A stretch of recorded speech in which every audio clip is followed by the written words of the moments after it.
नमः शिवाय। सोमवार व्रत कथा। किसी नगर में एक धनी व्यापारी रहता था। दूर दूर तक उसका व्यापार फैला हुआ था। नगर के सभी लोग उस व्यापारी का सम्मान करते थे। इतना सब कुछ संपन्न होने के बाद भी वह व्यापारी बहुत दुखी था, क्योंकि उसका कोई पुत्र नहीं था, जिस कारण अपनी मृत्यु के पश्चात व्यापार के उत्तराधिकारी की चिंता उसे हमेशा सताती रहती थी। पुत्र प्राप्ति की इच्छा से व्यापारी प्रत्येक सोमवार भगवान शिव की व्रत पूजा किया करता था और शाम के समय शिव मंदिर में जाकर शिव जी के सामने घी का दीपक जलाता था। उसकी भक्ति देखकर माँ पार्वती प्रसन्न हो गई और भगवान शिव से उस व्यापारी की मनोकामना पूर्ण करने का निवेदन करने लगी। भगवान शिव बोले, इस संसार में सबको उसके कर्म के अनुसार फल की प्राप्ति होती है। जो प्राणी जैसा कर्म करते हैं उन्हें वैसा ही फल प्राप्त होता है। शिव जी द्वारा समझाने के बावजूद माँ पार्वती नहीं मानी और उस व्यापारी की मनोकामना पूर्ति हेतु शिव जी से बार बार अनुरोध करती रही। अतः माता के आग्रह को देखकर भगवान भोलेनाथ को उस व्यापारी को पुत्र प्राप्ति का वरदान देना पड़ा। भगवान ने उसको आशीर्वाद भी दिया। वरदान देने के पश्चात भोलेनाथ माँ पार्वती से बोले, आपके आग्रह पर मैंने पुत्र प्राप्ति का वरदान तो दे दिया, परंतु इसका ये पुत्र 16 वर्ष से अधिक समय तक जीवित नहीं रहेगा। उसी रात भगवान शिव उस व्यापारी के स्वप्न में आए और उसे पुत्र प्राप्ति का वरदान दिया और उसके पुत्र के 16 वर्ष तक जीवित रहने की बात भी बताई। भगवान के वरदान से व्यापारी को खुशी तो हुई, लेकिन पुत्र की अल्प आयु की चिंता ने उस खुशी को नष्ट कर दिया। व्यापारी पहले की तरह सोमवार के दिन भगवान शिव का विधिवत व्रत करता रहा। कुछ महीनों के बाद उसके घर एक अति सुंदर बालक ने जन्म लिया और घर में खुशियां ही खुशियां भर गईं।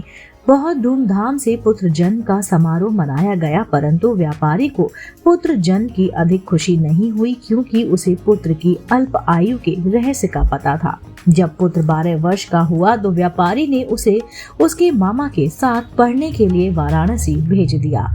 लड़का अपने मामा के साथ शिक्षा प्राप्त हेतु चला गया। रास्ते में जहाँ भी मामा भांजे विश्राम हेतु रुकते, वहीं यज्ञ करते और ब्राह्मणों को भोजन कराते। लंबी यात्रा के बाद मामा भांजे एक नगर में पहुँचे। उस दिन नगर के राजा की कन्या का विवाह था, जिस कारण पूरे नगर को सजाया गया था। निश्चय समय पर बारात आ गई, लेकिन वर का पिता अपने बेटे के एक आंख से काने होने के कारण बहुत चिंतित था। उसे भय था कि इस बात का पता चलने पर कहीं राजा विवाह से इनकार ना कर दे, इससे उसकी बदनामी भी होगी। जब वर के पिता ने व्यापारी के पुत्र को देखा तो उसके मस्तिष्क में एक विचार आया। उसने सोचा, क्यों ना इस लड़के को दूल्हा बनाकर राजकुमारी से विवाह करा दूं। विवाह के बाद इसको धन देकर मैं विदा कर दूंगा और राजकुमारी को अपने नगर ले जाऊंगा। वर के पिता ने लड़के के मामा से इस संबंध में बात की। मामा ने धन मिलने के लालच में वर के पिता की बात स्वीकार कर ली।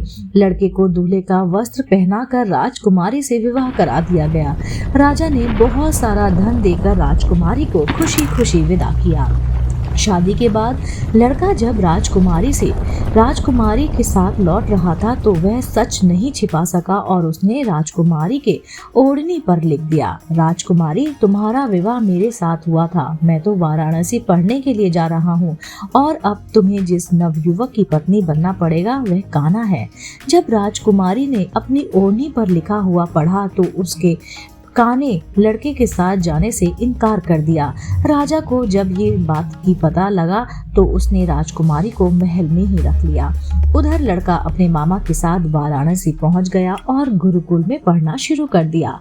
जब उसकी आयु 16 वर्ष की हुई तो उसने यज्ञ किया। यज्ञ के समाप्ति पर ब्राह्मणों को भोजन कराया और खूब अन्न वस्त्र दान भी किए। रात को वह अपने शयन कक्ष में सो गया। शिव के वरदान के अनुसार शयन अवस्था में ही उसके प्राण बेखुर उड़ गए। सूर्योदय पर मामा मृत भांजे को देखकर रोने पीटने लगे। आसपास के लोग भी एकत्र होकर दुख प्रकट करने लगे।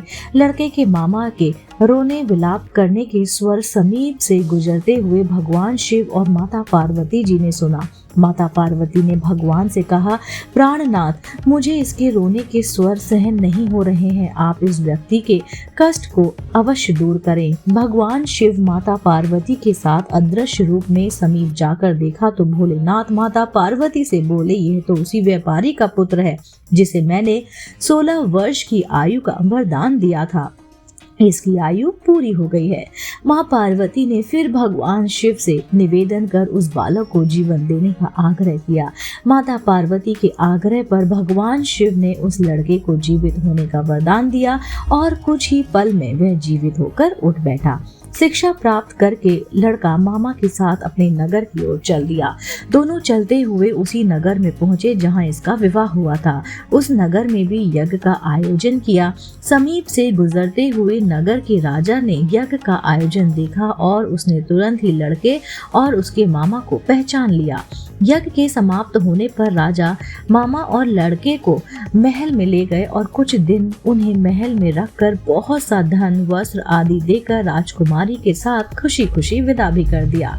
इधर भूखे प्यासे रहकर व्यापारी और उसकी पत्नी बेटे की प्रतीक्षा कर रहे थे। उन्होंने प्रतिज्ञा कर रखी थी कि यदि उन्हें अपने बेटे की मृत्यु का समाचार मिला तो दोनों अपने प्राण त्याग देंगे, परंतु जैसे ही उसने बेटे के जीवित वापस लौटने का समाचार सुना तो वह खुशी खुशी वहां से प्रसन्न हो गए। वह अपनी पत्नी और मित्रों के साथ नगर के द्वार पर पहुंचा। अपने बेटे के विवाह का समाचार सुनकर पुत्र वधू राजकुमारी को देखकर उसकी खुशी का ठिकाना ना रहा। उसी रात भगवान शिव ने व्यापारी के स्वप्न में आकर कहा, हे श्रेष्ठी, मैंने तेरे सोमवार के व्रत करने और कथा सुनने से प्रसन्न होकर तेरे पुत्र को लंबी आयु प्रदान की है। पुत्र की लंबी आयु जानकर व्यापारी बहुत प्रसन्न हुआ। शिव भक्त होने तथा सोमवार का व्रत करने से व्यापारी की सभी मनोकामनाएं पूर्ण हुई। इसी प्रकार जो भक्त सोमवार का विधिवत व्रत करते हैं और व्रत कथा सुनते हैं, उनकी सभी इच्छाएं पूरी होती है। मेरे साथ एक बात बोलिए, ओम नमः शिवाय, बम बम बोले। दोस्तों, उम्मीद करती हूँ आपको सोमवार व्रत कथा जरूर पसंद आई होगी।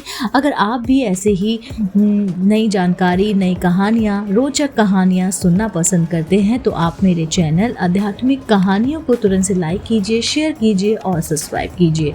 ये बेल आइकन दबाना बिल्कुल ना भूलिए, जिससे मेरे द्वारा अपलोड की गई वीडियो आप तक सबसे पहले पहुँचे। आप देख रहे थे आपका अपना पसंदीदा यूट्यूब चैनल आध्यात्मिक कहानियाँ।